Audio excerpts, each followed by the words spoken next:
ये सरकार लगभग 4 वर्ष पूरे कर रही है अपने।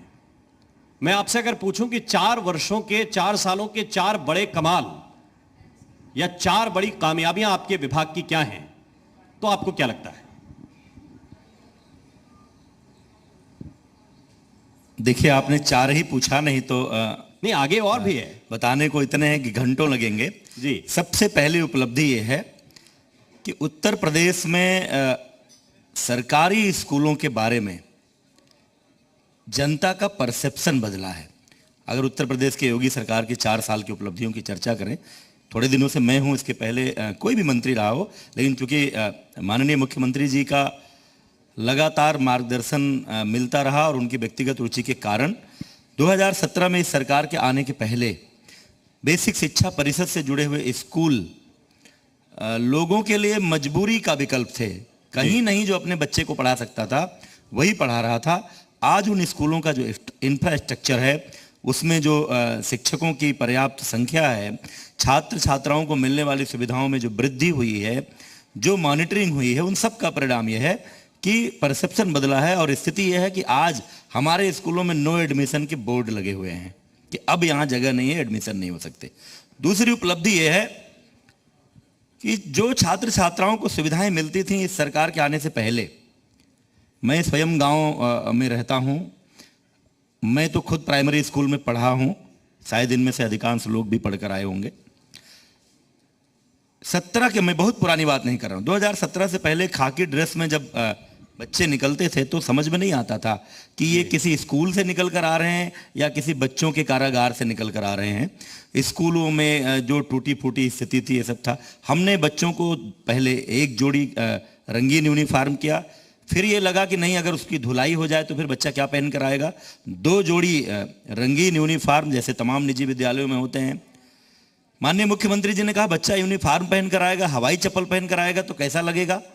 इसलिए सरकार, उत्तर प्रदेश सरकार ने अपने खर्चे से जूते मोजे भी देने शुरू किए, बैग निःशुल्क दे रहे हैं, किताबें निःशुल्क दे रहे हैं।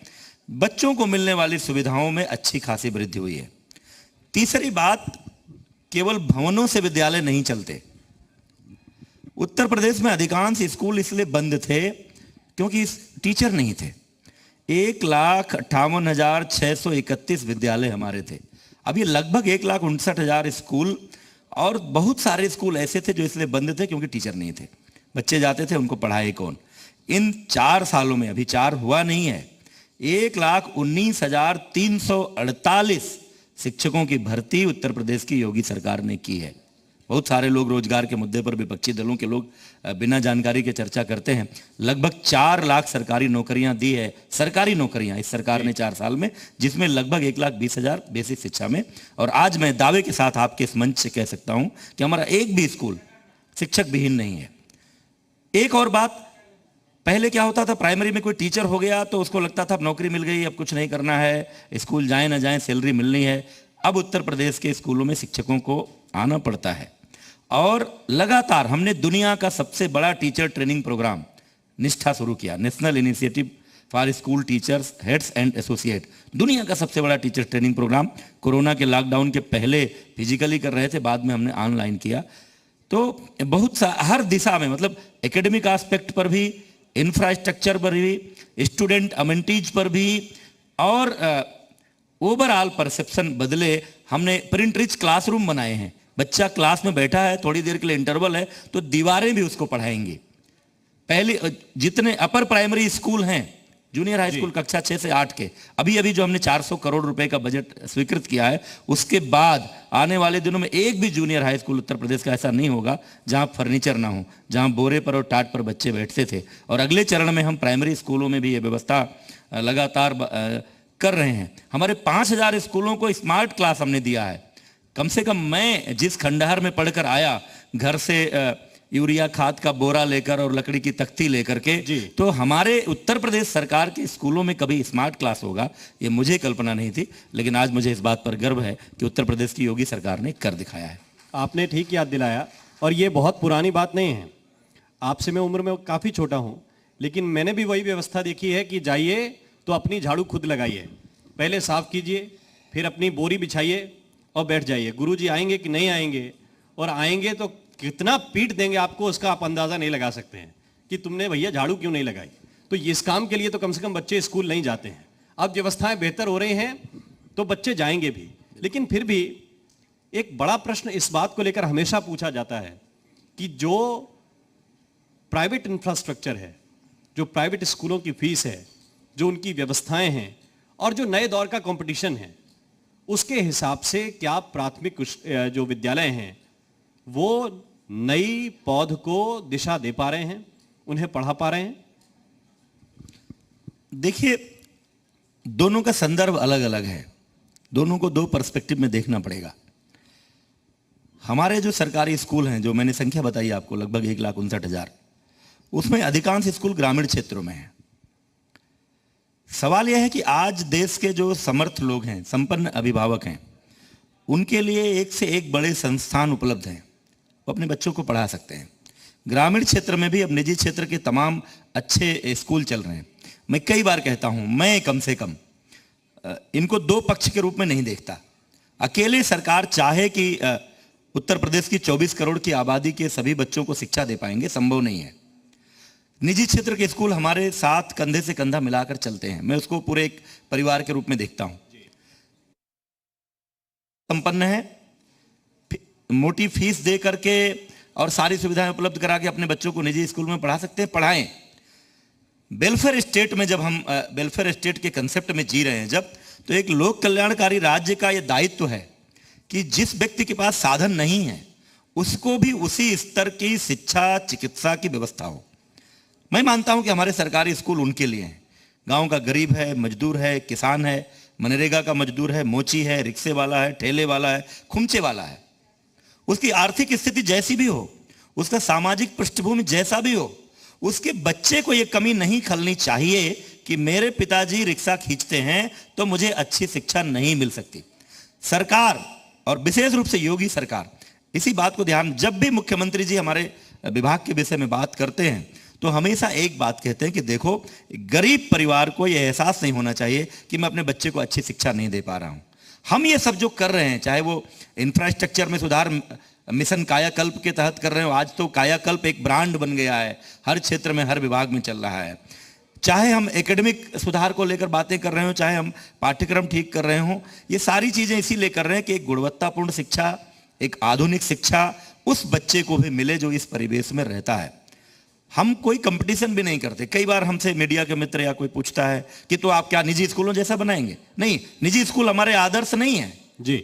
सब अलग अलग दिशा में अपने अपने जो जहां है वहां पर काम कर रहा है। हमारे निजी संस्थान भी अच्छा करें, उनमें पढ़ने वाले बच्चे भी अच्छा करें, और सरकार ने जो जिम्मेदारी, जो भारत सरकार की जो व्यवस्था है 14 वर्ष की उम्र तक के बच्चों के लिए कक्षा 1 से 8 तक की जो निःशुल्क शिक्षा की व्यवस्था है, तो जो आदमी जिसके पास संसाधन नहीं है कि अपने बच्चे को वेल ड्रेस्ड यूनिफॉर्म के साथ, किताबों के साथ, स्कूल के साथ, टीचर के साथ वो सुविधा दे सके, उसको करने में हम लगे हुए हैं और उस दिशा में बहुत तेजी से आगे बढ़। आपने एक पाठ्यक्रम का जिक्र किया, नई शिक्षा नीति भी आई है। आपने जो पढ़ा, फिर आपने जो पढ़ाया, और अब जो बतौर मंत्री आप नई शिक्षा नीति को देखते हैं, इन तीनों में क्या फर्क है? पहले जो क्या ऐसा नहीं कराया गया या क्या ऐसा गलत कराया जाता था जो अब नई शिक्षा नीति में और बेहतर किया जा रहा है? नहीं, गलत कहना ठीक नहीं है। मैंने कहा ना कि जब हम पढ़ते थे, मैं कई बार जब आपसे बात, जब भी मैं अपने विभाग के बारे में कोई बात करता हूं, मुझे मेरे गांव का मेरा स्कूल मेरी आंखों के सामने तैरता है। घर के सामने खंडहर, 4 खंबे, न नीचे फर्श न ऊपर छत, एक टीचर होते थे जिनको हम मुंशी जी कहते थे। हम में से ही कोई अपने घर से एक कुर्सी टांग कर ले जाता था तो उस पर, और परिवार में किसी छात्र की पुरानी किताबें, लकड़ी की तख्ती, घर से यूरिया का बोरा, दूसरे यूरिया के बोरा से काट कर बना हुआ झोला। उस परिस्थिति से जब तुलना करते हैं तो परिस्थितियां बहुत बदली हैं।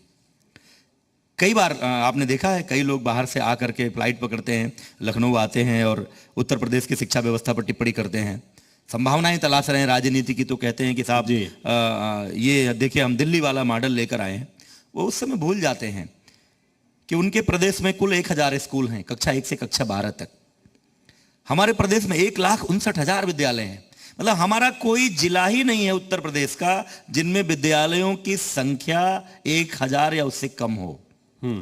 तो इसलिए रातों रात कोई जादू की छड़ी लेकर नहीं चल रहा है। जब भी आप उपलब्धियों की तुलना करेंगे तो 17 के पहले क्या था और आज क्या है, उस परिस्थिति की बात करेंगे। हम जो प्रयास कर रहे हैं, क्यों हमारे पाठ्यक्रम में, जैसे हमारे माननीय मुख्यमंत्री जी ने एक सिख धर्म के किसी कार्यक्रम में साहबजादा की चर्चा की और उन्होंने कहा ये गुरु गोविंद सिंह के बहादुर बच्चों को, जिनको साहबजादा कहते हैं सिख धर्म के अनुयायी लोग, इनको क्यों नहीं पढ़ाया जाता। उन्होंने किसी कार्यक्रम में बोला, अखबार में छपा, लेकिन हमने उसको अपने पाठ्यक्रम का हिस्सा बना लिया। इस बार किताब छपकर आएगी तो उनको लोग पढ़ेंगे। नेताजी सुभाष चंद्र बोस, चंद्रशेखर आजाद, भगत सिंह, ये केवल कंपटीशन की तैयारियों में और ग्रेजुएशन के इतिहास की पुस्तकों में क्यों रहेंगे। छोटा बच्चा स्कूल में इनके बारे में क्यों नहीं पढ़ेगा, योग के बारे में एक छोटा बच्चा क्यों नहीं सीखेगा। इसलिए हमने कह दिया कि अब जब स्कूल खोलेंगे तो प्रार्थना होगी तो 15 मिनट का योग अनिवार्य होगा और कोई योग विशेषज्ञ नहीं आएगा। हमने कुछ नहीं कहा कि आप सूर्य नमस्कार करोगे, क्या करोगे। हमने हमारे शिक्षकों से यही कहा कि आप जो करा सकते हो वो बच्चों को 15 मिनट। भारत की थाती है योग, आज पूरी दुनिया योग की बात कर रही है, तो भारत के एक बच्चे को पता चलना चाहिए कि ये दुनिया को भारत की देन है। इस दिशा में क्यों ना हम आगे बढ़ें। तो ऐसे बहुत सारी चीजें, देश के गौरव की बातें, देश की परंपरा की बातें, देश की संस्कृति की बातें, नैतिक शिक्षा की बातें पढ़ाना इधर छोड़ दिया गया था। अब परिवार में भी अभिभावक इतना व्यस्त है कि उसके पास समय नहीं है। दादी नानी की कहानियां अब नहीं होती, अब कोई नैतिकता की बातें घर में नहीं बताता है। तो स्कूल में भी अगर नहीं बताया जाएगा, इस उम्र में भी नहीं बताया जाएगा, तो कैसे काम चलेगा। इसलिए बच्चों के भीतर राष्ट्र के प्रति प्रेम का भाव जगे, भारत ने दुनिया को क्या दिया है ये जानकारियां उनको मिले। भारत कोई पिछड़ा, दबा, कुचला और इस तरह का देश नहीं है। इसका एक स्वर्णिम इतिहास है, गौरवमयी परंपरा रही है। ठीक है, बीच में विकृतियां आई और आज फिर हम उस दिशा में आगे बढ़ रहे हैं। एक आत्मसम्मान का भाव हमारे बच्चे में पैदा किया जा सके, उसको लेकर जितने जरूरी संशोधन हैं वो सब कर रहे हैं। ठीक, लेकिन मेरा सवाल फिर वहीं आ रहा है छोटा सा, कि इस बात का इंतजार कोई करे कि मुख्यमंत्री जी एक कार्यक्रम विशेष में साहिबजादा की चर्चा करें तब आप पाठ्यक्रम में किताब छपवाएंगे। अरे आप तो विपक्ष में जब थे तब इन्हीं बातों की तो आलोचना करते थे आप। नहीं, आप जब 4 साल आप सरकार चलाते हुए हो गए, तब मैं ये आपसे जानना चाहता हूं कि पाठ्यक्रम में क्या क्या बदल दिया। नहीं, मेरा आप भाव, कह रहे हैं कि अभी बदल क्या है। मेरा भाव नहीं समझा आपने। मैं जो बात कह रहा था, मैंने बहुत कुछ हम लोगों ने बदला है। मैंने कहा कि हम इतना क्विक रिस्पांस देते हैं, हमको देश और समाज और प्रदेश के लिए आवश्यक कोई परिवर्तन करने में सालों नहीं लगते। हमारे मुख्यमंत्री आज बोलते हैं और कल हम उस पर मंथन शुरू कर देते हैं। हमने स्टूडेंट असेसमेंट टेस्ट कराना शुरू किया है। आप हमारे कार्यालय में कभी आइए, एक डैशबोर्ड हमारे सामने टीवी स्क्रीन पर आपको दिखेगा और उत्तर प्रदेश के जिस गांव के आप रहने वाले हो अपने स्कूल की बात करेंगे और ये जानना चाहेंगे कि उस स्कूल में कक्षा 5 में पढ़ने वाला रमेश, उसने गणित में, भाषा में और विज्ञान में असेसमेंट टेस्ट में उसकी उपलब्धि क्या है, तो अपने ऑफिस में बैठे बैठे मैं आपको दिखा सकता हूं। इस तरह का परिवर्तन हमने किया है। आज उत्तर प्रदेश की बेसिक शिक्षा में मिशन प्रेरणा कार्यक्रम शुरू करके हमने पूरी व्यवस्था को डिजिटल कर दिया है। पहले हमारी जो शिक्षिकाएं थी उनको सीसीएल चाहिए होता था, मैटरनिटी लीव चाहिए होता था, अधिकारियों के ऑफिस के इर्द गिर्द चक्कर काटती थी। आज वो अपने मोबाइल से वो अप्लाई करती हैं और 3 दिन के भीतर हमारे अधिकारियों को छुट्टियां स्वीकृत करनी पड़ती है, नहीं तो हमारे मुख्यालय से उनको नोटिस आ जाती है कि आपने छुट्टी स्वीकृत क्यों नहीं की। पेंशन, जीपीएफ, सारी व्यवस्थाएं हम ऑनलाइन कर रहे हैं। आज हम दीक्षा पोर्टल का इस्तेमाल करके दुनिया भर में जितने बेस्ट टीचिंग मटेरियल उपलब्ध हैं वो हमारे उत्तर प्रदेश के गांव के प्राइमरी स्कूल में पढ़ने वाले बच्चे के लिए भी उपलब्ध हैं। हमने प्रेरणा लक्ष्य ऐप लॉन्च किया है कि कोई भी गार्जियन, उसका बच्चा कक्षा 8 में पढ़ता है, 8 के कुछ प्रश्न उस ऐप पर हैं, वो अपने बच्चे से सवाल जवाब करें, उसको टिक करें, खुद ही जान जाए उसके बच्चे का बौद्धिक स्तर क्या है। हमारे पाठ्यक्रम में हर चैप्टर QR कोड के साथ है। आप हमारे कक्षा 5 की कोई किताब उठाइए और कोई चैप्टर जिसमें गिलहरी की कहानी है, किसी भी चैप्टर में आप चाहें बच्चे को या कौवा कंकड़ डाल के पानी कैसे ऊपर लाता है, जो बचपन में हमने पढ़ा था, QR कोड स्कैन करिए, मोबाइल पर वीडियो आ जाएगा और आप अपने बच्चे को दिखा सकते हैं कि देखो एक एक करके कंकड़ कौवा घड़े में डाल रहा है और पानी ऊपर आ रहा है। ये परिवर्तन किया है हमने उत्तर प्रदेश की शिक्षा व्यवस्था में। ठीक, अब चूंकि आपने जिक्र कर ही दिया आम आदमी पार्टी वालों का इससे पहले, तो सवाल इसी बात को लेकर है कि आप कह रहे हैं कि हमारे पास 1 लाख से ज्यादा स्कूल, उनके पास 1000 है। लेकिन बात तो वही है कि आपके पास जिले ज्यादा हैं, आपके पास लोग ज्यादा हैं, आपके पास बजट बड़ा है दिल्ली के बजट की तुलना में, आपके पास सांसद ज्यादा हैं। नहीं, लेकिन मैं जिस तरफ इशारा कर रहा था आपने ध्यान नहीं दिया। मैं सांसदों और जिलों की संख्या पर इशारा नहीं कर रहा था। दिल्ली देश की राजधानी है। कक्षा 1 से लेकर कक्षा 12 तक के कुल सरकारी स्कूल 1024 हैं। दिल्ली में देश और दुनिया की सारी कंपनियां हैं और उनका CSR फंड उपलब्ध है। दिल्ली में तमाम सारे ऐसे लोग हैं, बड़े व्यापारी, पत्रकार, नेता, जिन्होंने अधिकांश स्कूलों को गोद ले रखा है। दिल्ली सरकार के पास जो काम का दायरा है, उत्तर प्रदेश सरकार को जितना इन्वेस्टमेंट करना है, बांध भी बनाना है, सड़कें भी बनानी है, जितने बड़े बड़े प्रोजेक्ट चलाने हैं, दिल्ली के पास उस तरह का काम नहीं है। अधिकांश शिक्षा, स्वास्थ्य और यही सब चीजें हैं जिस पर करना। दिल्ली हमारे देश की राजधानी है, भले आम आदमी पार्टी की सरकार है। दिल्ली के स्कूल अच्छे होंगे तो मुझे भी गर्व होगा। मैं भी लंदन में जाऊंगा तो कहूंगा देखो हमारे दिल्ली के स्कूल कैसे हैं। लेकिन देश की राजधानी में जो सुविधाएं उपलब्ध हैं वो देश के हर गांव में हों, ये हमारा सपना है, होना चाहिए। लेकिन आप उसकी तुलना उन दोनों की नहीं कर सकते। इसलिए मैं कह रहा हूं कि जब भी कोई कंपैरिजन करते हैं तो आपका यूनिवर्स क्या है, आपका डेटा क्या है, आपकी सिचुएशन क्या है, आपके रिसोर्सेज क्या है, उस आधार पर चलना पड़ेगा। किसको नहीं अच्छा, भले आम आदमी पार्टी की सरकार है, लेकिन दिल्ली के स्कूल की चर्चा जब लंदन में जाएंगे तो हम भी करेंगे। लेकिन ये फोटो वाली राजनीति क्या है? वो कुछ फोटो डालते हैं कि देखिए स्कूल चटका हुआ है, दरारें हैं। हमने तो नहीं डाला। हम भी दिल्ली गए थे चुनाव प्रचार में। हमने भी सुना था कि दिल्ली के हर स्कूल में AC है, दिल्ली के हर स्कूल में स्विमिंग पूल है। शिक्षा मंत्री होने के नाते जिस मोहल्ले में प्रचार करने गया, हमने भी उन स्कूलों को देखने की कोशिश की। मुझे स्विमिंग पूल वाला स्कूल नहीं मिला। और मैं कह रहा हूं, और बड़ी जिम्मेदारी के साथ उत्तर प्रदेश के बेसिक शिक्षा मंत्री के रूप में कह रहा हूं, उत्तर प्रदेश के गांव के स्कूलों को स्विमिंग पूल की जरूरत नहीं है।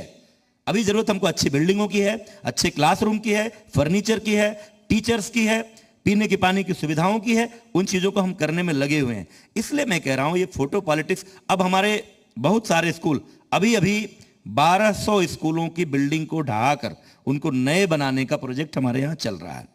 बहुत सारे विद्यालय हैं जो मैंने कहा ना, योगी सरकार के आने से पहले पिछले 15-20 सालों में उत्तर प्रदेश की बेसिक शिक्षा के कायाकल्प के बारे में किसी और ने नहीं सोचा। हमने जब शुरू किया तो चिन्हित किया कौन सी बिल्डिंगें हैं जहां बैठना बच्चों के लिए सुरक्षित नहीं है, उनको एबेंडेंट घोषित किया, वो परित्यक्त हैं। कमेटी अब एक निर्धारित प्रक्रिया है, PWD की कमेटी है, वो उसका मूल्यांकन करती है कि गिराने लायक है कि नहीं है। गिराने लायक है तो इसकी वैल्यू क्या होगी, नीलामी कितने। अब ये किसी स्कूल पर पहुंच रहे हैं जो नई बिल्डिंग बनी हुई है, बगल में जो अच्छे कक्ष बने हुए हैं, रंग रोगन है, बच्चे पढ़ाई कर रहे हैं, उसी कैंपस में कोई एक जर्जर कमरा है जिसको अभी ढहाया जाना है, उसकी तस्वीर लगाना, या आप किसकी तस्वीर खराब कर रहे हो? उत्तर प्रदेश आपका नहीं है। जिस उत्तर प्रदेश में आप चुनाव लड़ना चाहते हो, जिस उत्तर प्रदेश में सरकार बनाने का आप सपना देखना चाहते हो, वो उत्तर प्रदेश किसका है? उसकी एक उजली तस्वीर को किनारे करके उसका जर्जर स्वरूप दुनिया को आप क्यों दिखाना चाह रहे हैं? आप उत्तर प्रदेश का अपमान करके उत्तर प्रदेश को जीतोगे। आपको यह स्वीकार करना चाहिए कि 2017 के पहले का उत्तर प्रदेश, जो ईज ऑफ डूइंग बिजनेस में 5वें नंबर पर था, 14वें नंबर पर था, आज नंबर 2 पर है। 2017 के पहले का उत्तर प्रदेश, जिसका जो GDP की दृष्टि से, अर्थव्यवस्था की दृष्टि से देश में 5वें नंबर पर था, आज नंबर 2 पर है, 1 पर बढ़ने की ओर अग्रसर है। अभी कोरोना काल में उत्तर प्रदेश का हमारे मुख्यमंत्री के कुशल नेतृत्व में, उनके प्रबंधन में जो स्थिति रही है, यद्यपि कि दुर्भाग्यपूर्ण है, लेकिन मरने वालों की संख्या 6,000 से 7,000 के बीच में। उत्तर प्रदेश में दुर्घटना में एक साल में 20 से 22,000 लोग मर जाते हैं। दुनिया भर की क्या स्थिति रही है, इसकी सराहना WHO कर रहा है, माननीय प्रधानमंत्री जी कह रहे हैं, बगल में पाकिस्तान भी कर रहा है जो योगी जी को फूटी आंखों भी नहीं देखना चाहता। तो आप इस उत्तर प्रदेश की सच्चाई को नकारते हुए केवल खोद करके कोई खराब चेहरा दिखाने की कोशिश करेंगे और उसी उत्तर प्रदेश में राज करने का सपना देखेंगे। इस तरह की राजनीति ठीक नहीं है। ये भारतीय जनता पार्टी नहीं करती, हम लोग भी नहीं करते। ठीक, इसके आगे की बात यह है कि आपने कहा कि शिक्षकों की भर्तियां हैं, 69,000 शिक्षकों की भर्तियां भी 2 चरणों में अलग अलग उनको नियुक्ति प्रमाण पत्र आप लोगों ने बांटे हैं। लेकिन फिर भी आप कह रहे हैं कि कोई भी स्कूल ऐसा नहीं बचा जो शिक्षक विहीन हो। लेकिन कई विद्यालय ऐसे तो होंगे जिनमें एक शिक्षक के सहारे बच्चे पढ़ाई कर रहे हैं। तो जब हम एक्सीलेंस की बात कर रहे हैं, उत्कृष्टता की बात कर रहे हैं, जब उन्हें विषय अलग अलग पढ़ाए जाने चाहिए, तब एक शिक्षक के भरोसे विद्यालय अगर चलेंगे तो हम उत्कृष्टता की उम्मीद कर सकते हैं? नहीं, हमने तो फुल स्टॉप की बात नहीं कही। हमने कहा कि अब आगे शिक्षकों की भर्ती नहीं होगी। मैंने आपसे क्या कहा? मुझे पूरी दुनिया में कहीं उदाहरण हो तो खोज के दे दीजिए। मैं इस मंच से पूछ रहा हूं, इस कोरोना काल में जब पूरी दुनिया में नौकरियां जा रही थी, बड़े बड़े कारपोरेट घरानों के संचालित फैक्ट्रियों से लोगों की छटनी हुई। ऐसे समय में देश दुनिया भर की सरकारें केवल इस बात को चिंतित थी कि उनकी व्यवस्था चलती रहे, उनके कर्मचारियों को सैलरी मिलती रहे। और उस दौर में कोर्ट में नहीं चले गए होते बच्चे तो जून महीने में, हमने डेट निकाला था काउंसलिंग का 3 जून का, उस दौर में जून महीने में हम 69,000 नौजवानों को नई नौकरी देने जा रहे थे। इस बात के लिए आपको उत्तर प्रदेश की योगी सरकार को बधाई देनी चाहिए। मामला न्यायालय में गया, उसके कारण थोड़ी बाधा आई, लेकिन उसको हमने पूरा किया। मैंने क्या कहा कि हमको कौन सा उत्तर प्रदेश विरासत में मिला था जहां छत टपक रही थी। उत्तर प्रदेश के सरकारी स्कूलों में फर्श पर टाइल्स, मैं गारंटी के साथ कह सकता हूं 2017 के बाद पहली बार हमने देखा है। यह हम कल्पना भी नहीं कर सकते थे। हमको जो मिला था उस परिस्थिति से निकलकर आज 50,000 स्कूलों का हम कायाकल्प कर चुके हैं। 33,000 स्कूलों में कायाकल्प की कार्यवाही चल रही है और हमारा टारगेट है कि मार्च 22 तक हम सारे स्कूलों का रूप बदल देंगे। तो उन परिस्थितियों में हमने काम करना शुरू किया था। मैंने कहा कि जो स्कूल बंद थे क्योंकि टीचर नहीं था, अब हम सभी स्कूलों तक टीचर पहुंचा पाए। कई हमारे स्कूल ऐसे भी हैं जहां 5 टीचर हैं, 7 टीचर हैं, 10 टीचर हैं। हम कितने तरह का सुधार कर रहे हैं। अभी हम कैबिनेट में प्रस्ताव लाने जा रहे हैं। अभी हमारे यहाँ नगर और ग्रामीण का कैडर विभाजन था, नगर क्षेत्र में भर्ती बंद है। इस दिन नगर उल्टा है, नगर के स्कूलों में हमारे पास टीचर नहीं है, गांव के स्कूलों में ज्यादा टीचर हैं। हम ये डिवीजन खत्म कर रहे हैं और समर वेकेशन में अभी एडजस्टमेंट करेंगे। ग्रामीण क्षेत्र में जहां ज्यादा शिक्षक हैं उनको निकाल करके शहरों में ला करके वहां की कमी पूरा करेंगे।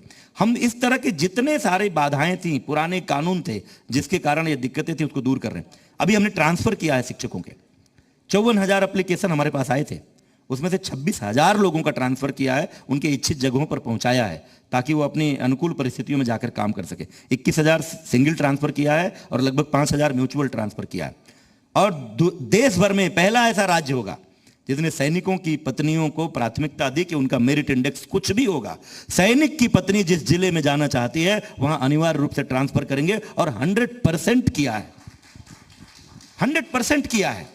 तमाम सारे, मैंने कहा ऐसे क्रांतिकारी परिवर्तन हम लोगों ने किए हैं, कभी बहाना नहीं बनाया ये कैसे हो सकता है। जो नियमावली बाधक बनी उस हर नियमावली को बदलने की स्वतंत्रता माननीय मुख्यमंत्री जी ने दी और हमने बदला है। आने वाले दिनों में भी जो स्टूडेंट टीचर रेशियो जो औसत है राष्ट्रीय भारत में, जो आइडियल है वो कि प्राइमरी के लिए होना चाहिए 1 और 35 का, एक शिक्षक पर 1 और 30 का, एक शिक्षक पर 30 छात्र होने चाहिए।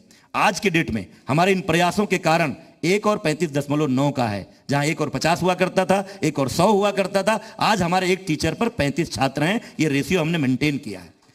अपर प्राइमरी में जहां 1 और 35 का होना चाहिए वहां अभी 1 और 53 है। वो इस कारण है कि सीधी भर्ती नहीं होती है अपर प्राइमरी में, प्रमोशन से लोग जाते हैं। प्रमोशन के मामले को कुछ लोगों ने कोर्ट में पहुंचा दिया, वहां सरकार का बस नहीं चलता है। जो मामला न्यायालय में, जब तक न्यायालय का निर्णय नहीं आएगा कुछ नहीं कर सकते। लेकिन फिर भी हम इंटरनल एडजस्टमेंट से कोशिश करते हैं कि अपर प्राइमरी भी कोई बंद ना रहे। हम ये कोशिशें कर रहे हैं और आगे भी जैसी जरूरत पड़ेगी ideal student teacher people teacher ratio को मेंटेन करने के लिए हम लोग जब आवश्यकता पड़ेगी शिक्षकों की भर्ती करेंगे। वो रास्ता हम बंद नहीं कर रहे हैं। लेकिन आप इसे शॉर्ट में क्यों खत्म कर रहे हैं? कोई प्लानिंग अगर है कि हम ऐसा करेंगे तो भर्तियां तो बता नहीं, क्या दीजिए। दुनिया की कोई फिर सरकार अगला नहीं किसी देश, अब ये देखिए, अब आप भी अभ्यर्थियों की तरह बात मत करिए। मैं ये कह रहा हूं, दुनिया अगला की चुनाव कोई बहुत करीब है सरकार, आपके। दुनिया की कोई सरकार जी कंटिन्यूअस प्रोसेस में भर्ती कर सकती। अभी 69,000 की भर्ती प्रक्रिया हमारी पूरी नहीं हुई जी। अभी उसमें जो एसटी क्लास के पद हैं वो रिक्त हैं। एससी के लोग कहते हैं उसमें हमारी भर्ती कर दीजिए, लेकिन हम नियमों के अनुसार ही, जो आरक्षण के संवैधानिक नियम है उसी तरह से चल पाएंगे। अभी उसमें 1280 ऐसे लोग थे जिन्होंने, किसी ने मां का नाम गलत लिखा था, किसी ने पिता का, किसी ने डेट ऑफ बर्थ गलत लिखा था, किसी ने उसके वास्तविक अंक कम है ज्यादा भरा था, किसी के ज्यादा है कम भरे थे। कायदे से एक झटके में सब निरस्त हो जाने चाहिए थे, लेकिन हम लोगों ने उन सारे मामलों को मुख्यालय पर मंगाया, केस टू केस स्टडी की। उनमें से 500 से ज्यादा लोगों को उनका सुधार करके उनको भी नौकरी दी। अभी कर दें, वेतन न मिले तो क्या होगा? इस कोरोना काल में उत्तर प्रदेश की योगी सरकार ने, अगर उसके पहले वेतन महीने की 5 तारीख को मिलते रहे होंगे तो कोरोना काल में 1 तारीख को मिला है, तो उसके लिए आपको इस सरकार की सराहना करनी चाहिए जी। लेकिन जो आप कोरोना का जिक्र कर रहे हैं, तो कोरोना में कितना पीछे बच्चे गए हैं, क्योंकि प्राइवेट सेक्टर में लोगों के पास ये सुविधा थी कि उनके पास कंप्यूटर हैं, उनके पास टैब्स हैं, अच्छे मोबाइल हैं और ऑनलाइन टीचिंग की भी अच्छी व्यवस्था थी। लेकिन वो प्राथमिक के बच्चे जो पहली दूसरी कक्षा के हैं आपके विद्यालयों में, वो 1 साल में कितने पीछे गए हैं? नहीं, पीछे पूरी दुनिया पीछे गई है तो हम उसके अपवाद नहीं हो सकते। आपके लिए यह भी एक सुकून भरी खबर होगी कि उन गांव गरीब मजदूर किसान के बच्चों ने, हम तो पीएचडी कर लिए लेकिन ऑनलाइन क्लास पढ़ने का सौभाग्य नहीं मिला, लेकिन हमारे उन गांव के मजदूरों के बच्चों ने ऑनलाइन पढ़ाई की है। मैं केवल और मैं ये निजी स्कूल के बच्चों की बात नहीं कर रहा हूं, मैं बेसिक शिक्षा परिषद के स्कूलों के बच्चों की बात कर रहा हूं। और आपके मंच से मैं अपने शिक्षकों को आभार प्रकट करना चाहता हूं। ट्रेनिंग देने का समय भी नहीं था हमारे पास, अचानक लॉकडाउन हुआ था, लेकिन जो लोग जानते थे उन्होंने अपने साथी शिक्षकों को सिखाया। व्हाट्सएप का प्रयोग करके, गूगल ऐप का प्रयोग करके, मैथ मस्ती का प्रयोग करके, चिंपल का प्रयोग करके, टिक टाक लर्न का प्रयोग करके, तमाम सारे ऐसे टूल्स थे जिनका इस्तेमाल करके हमारे शिक्षकों ने अपने बच्चों को, उनके गार्जियंस के नंबर लिए, उनको व्हाट्सएप पर जोड़ा, अपने बच्चों को होमवर्क दिया और फिर उधर से गार्जियन ने फोटो भेजा, फिर होमवर्क चेक किया। ये सारा काम इसी दौर में किया है। और पूरी दुनिया में जिस समय सब बंद था तो हमको भी बंद रखना जरूरी था। निजी क्षेत्र की जब आप बात करते हैं, अच्छी बिल्डिंगें हैं, अच्छे क्लासरूम हैं, पर्याप्त टीचर हैं, जितनी सुविधाएं आप वो कह रहे हैं, तो निजी क्षेत्र उसके बदले में शुल्क भी लेता है। हमारे जिन बच्चों की बात कर रहे हैं, हम उनको 600 का 2 जोड़ी ड्रेस देते हैं, हम उनको 200 रुपए का एक स्वेटर देते हैं, हम उनको 150 रुपए का एक जूता देते हैं, हम उनको 50 रुपए का एक मोजा देते हैं, हम उनको 150 रुपए का एक बैग देते हैं, हम उनको हमारे पास जो बच्चा है, हमारे पास जो जेंट्री है, हम उससे लेते कुछ नहीं, हम उसको दोपहर का भोजन देते हैं। अब उसको हम नाश्ता भी देने लगे हैं कि आज जब तक लंच का टाइम नहीं होगा तब तक उसको भूख लग जाएगी। तो उन दोनों परिस्थितियों की तुलना मत करिए। यहाँ सब कुछ सरकार करती है, यहाँ शिक्षक को वेतन भी सरकार देती है, बिल्डिंग भी सरकार बना रही है, ये सारी सुविधाएं भी दे रही हैं। इतना इस बात की आपको प्रशंसा करनी चाहिए कि फिर भी हम गांव के गरीब आदमी को, सबको हम शहर के प्रतिष्ठित स्कूलों में लाकर पढ़ा नहीं पाएंगे, लेकिन आरटीई के तहत जो व्यवस्था है कि 25% जो सीटें हैं वो गरीब छात्रों के लिए हैं। और मैं बधाई देना चाहता हूँ, धन्यवाद भी देना चाहता हूँ हमारे निजी क्षेत्र के स्कूल चलाने वाले तमाम लोग यहाँ बैठे हैं। बहुत उत्साह के साथ लोग उन बच्चों का एडमिशन करते हैं, यद्यपि कुछ लोग कभी कभी उसका दुरुपयोग भी करते हैं, वो उस कैटेगरी में नहीं होते हैं फिर भी उस कैटेगरी में प्रवेश लेना चाहते हैं। लेकिन लगातार हमने ऑनलाइन मॉनिटरिंग शुरू की है। उसका परिणाम यह है कि यह सरकार आने से पहले उस कैटेगरी में अगर 25,000 एडमिशन होते थे तो अब 85,000 एडमिशन हो रहे हैं उस कोटे में। और केवल एडमिशन नहीं हो रहे हैं, हमने ट्रैकिंग का सिस्टम भी बनाया है। अब उन परिवारों को हम फोन कर रहे हैं, ये पूछ भी रहे हैं कि आपका बच्चा स्कूल जा रहा है कि नहीं जा रहा है। तो हम दोनों मिलकर, सरकार और निजी क्षेत्र, तमाम सारे निजी क्षेत्र के लोगों ने हमारे स्कूलों को गोद लिया है, तमाम सारे लोगों ने हमारे टीचर्स को ट्रेनिंग देने में सहयोग किया है, तमाम सारे लोगों ने हमारे बच्चों को अपने स्कूलों की विजिट कराई है। तो हम सब मिलकर के, हमारे निजी क्षेत्र के स्कूल और सरकारी स्कूल मिलकर के उत्तर प्रदेश को की आमूल शिक्षा व्यवस्था का, चाहे वो बेसिक हो, माध्यमिक हो या उच्च हो, पूरी शिक्षा व्यवस्था का कायाकल्प करने में सफलता की ओर अग्रसर है। ठीक, लेकिन आप शुल्क का जब जिक्र कर रहे हैं तो कई अभिभावकों की समस्या ये है वो निजी स्कूलों से कि अचानक फीस वृद्धि कर देते हैं, परेशान होते हैं अभिभावक। अब ये उसको लेकर संभव नहीं है उत्तर प्रदेश में। उत्तर प्रदेश में फी रेगुलेटरी कमेटी है और माननीय हमारे उप मुख्यमंत्री डॉक्टर दिनेश शर्मा जी की मॉनिटरिंग में वो कमेटी काम करती है। सरकार पूरे फीस का स्ट्रक्चर तय करती है कि फीस, और वो भी तय करती है कि 5 से लेकर 10% से ज़्यादा कोई एक सत्र में बढ़ा नहीं सकता। इस बार कोरोना वाले काल में तो सरकार ने वो भी मना कर दिया कि आप नहीं बढ़ा सकते। जब तक स्कूल नहीं चल रहे थे तब तक ट्रांसपोर्टेशन फीस और इन सब चीज़ों को लेकर मना किया। जो लोग 1 साल में जमा करते हैं या 3 महीने की किस्त जमा करते हैं, उनको भी कहा कि गार्जियन अगर 1-1 महीने की जमा करना चाहता है तो वो भी जमा करिए। पेमेंट डिफर करना चाहता है, अगर वो अभी नहीं जमा कर सकता है, ये नहीं लगता कि उत्तर प्रदेश में कोई मनमाना शुल्क ले सकता है या अभिभावकों को प्रताड़ित कर सकता है। ऐसी परिस्थिति नहीं है, इस पर सरकार की पूरी नजर रहती है। जो बजट अभी मिला है, ताजा बजट आया है, जो आप कायाकल्प,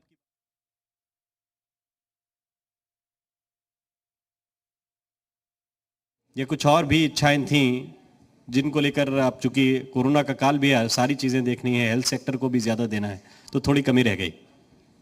देखिए, हमारे विभाग को उत्तर प्रदेश की योगी सरकार जितना देती है उतना कई विभागों का बजट ही नहीं है। 18,000 करोड़ से अधिक रुपया समग्र शिक्षा अभियान के लिए दिया है। 2,000 करोड़ रुपया यूनिफॉर्म और इन सब चीज़ों के लिए दिया है। 1,000 करोड़ रुपए से ज़्यादा मिड डे मील का जो अपना हिस्सा होता है वो दिया है। कई सारे विभाग हैं जिनका बजट नहीं होता है इतना 2000, 4000, 5000 करोड़। पैसे की कोई कमी नहीं, इतना नहीं किया। हमारे मुख्यमंत्री जी ने पंचायत राज विभाग को भी इसमें इन्वॉल्व किया कि गांव में पंचायती राज का पहले उनका राज्य वित्त आयोग का जो धन आता था उसमें ये होता था कि 50% आप गांव की परिसंपत्तियों की मरम्मत पर खर्च कर सकते हैं। इस सरकार आने के पहले किसी गांव में किसी ने कोई सड़क और नाली की नई बनते हुए हम देखते हैं, मरम्मत होते कभी नहीं देखते हैं। तो पैसा कहां आता था, कहां चला जाता था पता नहीं। अनिवार्य कर दिया योगी सरकार ने कि वो मरम्मत वाला पैसा पहले आप स्कूल पर खर्च करेंगे, क्योंकि स्कूल ही एक ऐसी यूनिट है जिस पर कुछ भी काम होता है तो उसका लाभ पूरे गांव को मिलता है। नगरों में व्यवस्था नहीं थी, अभी उन्होंने नगर विकास विभाग को भी ये निर्देश कर दिया कि आप भी कायाकल्प में स्मार्ट सिटी के फंड से पैसा देंगे। तो ये सरकार तो जो हमको बजट दे रही है वो दे ही रही है। कई दूसरे विभागों को भी अभी जल शक्ति मंत्रालय को कहा है माननीय मुख्यमंत्री जी ने, जल जीवन मिशन के माध्यम से हमारे उत्तर प्रदेश के 28,000 स्कूलों में शुद्ध पेयजल की व्यवस्था जल शक्ति मंत्रालय कर रहा है। सौर वैकल्पिक ऊर्जा मंत्रालय नेडा के माध्यम से हमको सोलर सिस्टम लगा कर देता है।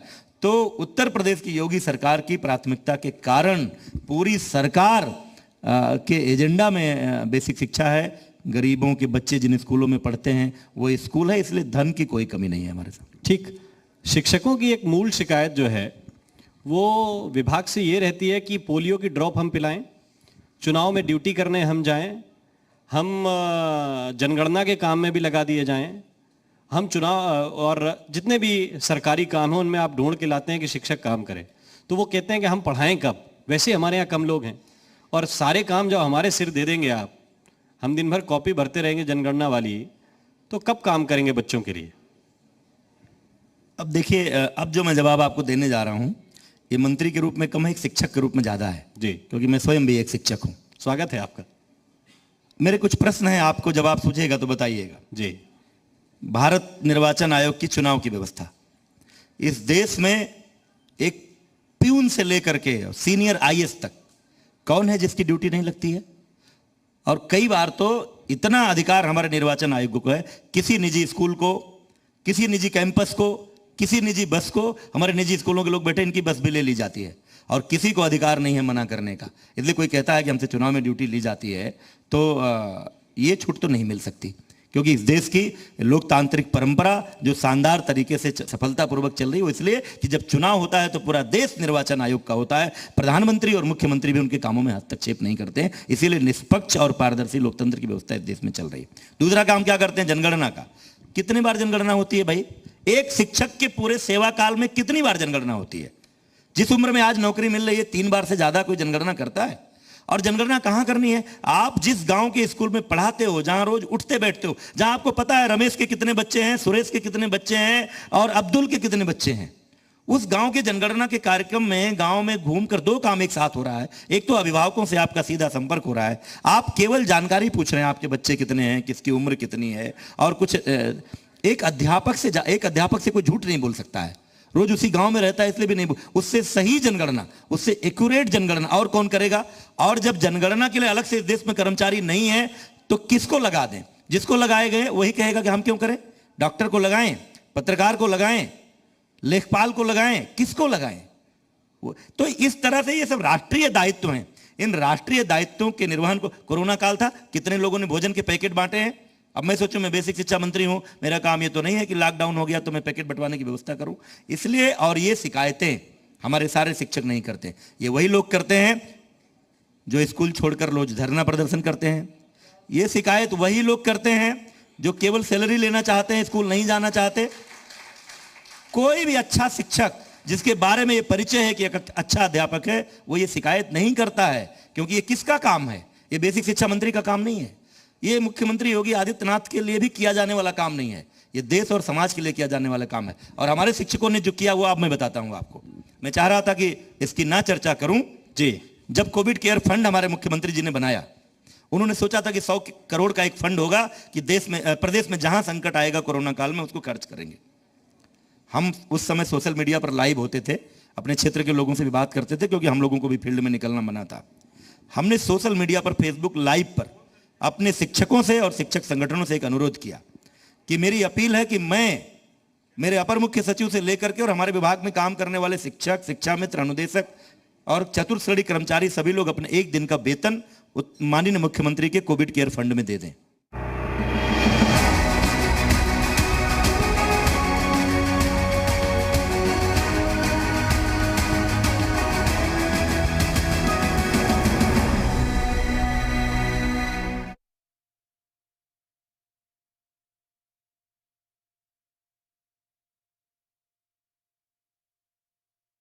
उसमें से 76 करोड़ हमारे शिक्षकों ने दिया। 6 लाख से अधिक शिक्षक हैं हमारे, अधिकारी भी हैं, कर्मचारी हैं, लेकिन वो संख्या कम है। मैं कैसे मान लूं कि ऐसा शिक्षक जो इस क्राइसिस के समय में अपने वेतन का इतना बड़ा अंशदान देने को तैयार है, वो जनगणना और चुनाव कराने की बात से इसके अलावा और कोई काम नहीं। अब पोलियो का ड्रॉप शिक्षक नहीं पिलाता है, स्वास्थ्य विभाग के पर्याप्त कर्मचारी हैं। अब कोई भी ऐसा काम शिक्षकों से नहीं लिया जाता है। ये पुरानी बातें हो गई। अब केवल चुनाव और जनगणना में काम लिया जाता है। वो लिया जाएगा, जिसको उसमें काम करना उचित ना लगे उसकी कोई व्यवस्था नहीं है कि वो बेसिक शिक्षा में भर्ती होकर आकर अध्यापक बने। वो क्विट कर सकता है, इसके लिए स्वतंत्र है। ठीक, अब इसके विपरीत आते हैं हम, जिसका जिक्र आपने हल्का सा किया। बहुत से बच्चों की या उनके अभिभावकों की शिकायत है कि गुरुजी आते हैं और आके बैठ गए कुर्सी पे और फिर चले गए, अपने निजी काम निपटाते हैं। और सिर्फ एक विद्यालय या एक गांव की बात नहीं बता रहा हूं, ऐसे बहुत सी शिकायतें हैं। तो उनके निजी काम होते हैं आपके स्कूल के वक्त में। इसकी मॉनिटरिंग के लिए कोई व्यवस्था है? वैसे ही शिक्षक कम, उस पर से कुछ ऐसे अनुशासनहीन जिनकी रुचि सिर्फ वेतन लेने में है, जैसा आपने कहा। नहीं, मैंने कहा ना कि यह संख्या बहुत कम है। मैं इसमें भी आपकी बात से पूरी तरह से सहमत नहीं हूं। और ये केवल शिक्षा जगत में नहीं है, आईएएस हो, पीसीएस हो, या और भी किसी भी विभाग के अधिकारी कर्मचारी हों, उसमें कुछ ऐसे भी हैं जो अपने दायित्वों के अतिरिक्त निर्वहन करते हैं, ओवर टाइम देते हैं, और कुछ ऐसे हैं जो कोई मोबाइल पर गेम खेल रहा है। तो ये केवल शिक्षकों की समीक्षा आप ऐसे क्यों कर रहे हैं? जिसको भी दायित्व का बोध नहीं है, आप चूंकि जिसको भी देश से प्रेम नहीं है, जिसको भी ये इस बात का भान नहीं है कि मेरा मूल्यांकन मेरे काम से होगा। मैं चाहूं तो मंत्री बन गया, गाड़ी मिल गई, ऑफिस मिल गया और इतना नाम हो गया, आराम से 10 बजे ऑफिस जाऊं, 4 बजे आऊं, फिर घर में आकर टीवी देखूं, सोऊं, ये मेरी मर्जी। लेकिन अगर मेरे मन में यह है कि मेरे कार्यकाल को, मेरी सरकार के कार्यकाल को इस रूप में याद किया जाए कि इस दौरान उत्तर प्रदेश की बेसिक शिक्षा विभाग में आमूलचूल परिवर्तन हुआ, तो मुझे उसके लिए मेहनत करना पड़ेगा। लेकिन हम इसको केवल उपदेश देकर नहीं छोड़ रहे हैं, इसकी डिजिटल मॉनिटरिंग की पूरी व्यवस्था हम कर रहे हैं। हमने एक प्रेरणा ऐप की व्यवस्था की है। एक ऐप डाउनलोड करना पड़ेगा टीचर्स को, वो रियल टाइम पिक्चर देगा हमको लॉन्गिट्यूड लैटिट्यूड के साथ। और उसमें व्यवस्था ये बनाई है कि टीचर्स को स्कूल पहुंचकर अपनी बिल्डिंग के पास खड़े होकर बच्चों के साथ सेल्फी खींचना पड़ेगा, अपलोड करना पड़ेगा। वो सूचना सेल्फी लेते ही आपको सेंड भी नहीं करना पड़ेगा, वो अपने आप सेंड हो जाएगा हमारे मुख्यालय को। उसमें कोई गैलरी नहीं होगी, कोई पिक्चर स्टोर नहीं होगा, उसी समय का पिक्चर खींचना पड़ेगा। बहुत सारे लोगों ने कहा कि साहब हमारे पास स्मार्टफोन नहीं है। यद्यपि ये विश्वसनीय नहीं है कि टीचर कहे, आजकल बेरोजगार आदमी भी लेकर घूमता है, मजदूर भी लेकर घूमता है, और अच्छी सैलरी पाने वाला टीचर कहे कि हमारे पास स्मार्टफोन नहीं है। लेकिन लोगों को लगा कि शायद हमारी मॉनिटरिंग के लिए, यद्यपि केवल मॉनिटरिंग के लिए वो ऐप नहीं है, उस पर आप छुट्टी का एप्लीकेशन भी देंगे, उस पर आप बिना रजिस्टर के, जो आप रजिस्टर की बात कही ना, हमारी सरकार के पहले 1 महीना पहले जी हमारे उत्तर प्रदेश के शिक्षकों को 48 रजिस्टर मेंटेन करने पड़ते थे एक टीचर को। अब हमने उनको घटाकर 18 किया है, और जैसे हमारी प्लानिंग चल रही है आने वाले दिनों में रजिस्टर विहीन कर देंगे, सब कुछ ऑनलाइन होगा, कोई रजिस्टर नहीं होगा। तो ये सारी चीज़ों एक हमने कंपोजिट प्लान बनाया था उसको। जब लोगों ने कह दिया हमारे पास स्मार्टफोन नहीं है तो हम जबरदस्ती कर नहीं सकते, तो फिर हमने प्लान किया है कि हम अपने हर स्कूल के हेडमास्टर को एक टैबलेट देंगे, उस टैबलेट में सब सारी चीज़ें होंगी। आने वाले कुछ महीनों के बाद कोई रजिस्टर पर हाजिरी नहीं होगी, कोई खंड शिक्षा अधिकारी नहीं तय करेगा कि किसको अब्सेंट करे, किसको प्रेजेंट करे। ऑटोमेटिक ऑनलाइन सिस्टम में अब्सेंट और प्रेजेंस होगी। और अभी ही ये सुधार है कि अब्सेंटिज्म की शिकायत नहीं मिलती, प्रॉक्सी टीचर की शिकायत नहीं मिलती, और आने वाले कुछ महीनों में 100% विदाउट एप्लीकेशन कोई भी स्कूल से एब्सेंट नहीं हो पाएगा, उसकी व्यवस्था हम कर रहे हैं। ठीक, आप प्रेरणा ऐप की बात करें। प्रेरणा ऐप में बच्चों को प्रमोट भी इस बार कर रहे हैं, क्योंकि कोरोना की वजह से उनका अध्ययन नहीं हो। विपक्ष ये सवाल उठा रहा है कि आप पढ़ाए नहीं तो इस तरह से प्रमोट कर रहे हैं बिना उनकी परीक्षा लिए। विपक्ष ही बता दे क्या करना चाहिए। हम लोग तो बड़े सकारात्मक लोग हैं, हम तो विपक्ष के हर सुझाव को मानने को तैयार रहते हैं। क्या हमको कोरोना काल में बच्चों को स्कूल भेज देना चाहिए था, जब सबके जीवन पर संकट था, तो क्या उस समय स्कूल भेजना ज्यादा जरूरी था? अब ये तो अजीब बात हुई, नहीं स्कूल बंद करते तो कहते साहब करोड़ों बच्चों को मौत के मुंह में झोंक दिया है। और अब जब प्रमोट कर रहे हैं, बच्चा पढ़ ही नहीं पाया, ऑनलाइन क्लासेज, एक तरफ वो कहते भाई सबके पास तो इंटरनेट की सुविधा नहीं है, हर बच्चे में ऑनलाइन क्लास नहीं किया, तो अगर हम परीक्षा कराते तब कहते कि बताइए ऐसे बच्चों का क्या होगा। तो टाटा की एक बात मैं रतन टाटा का कोट करना चाहूंगा।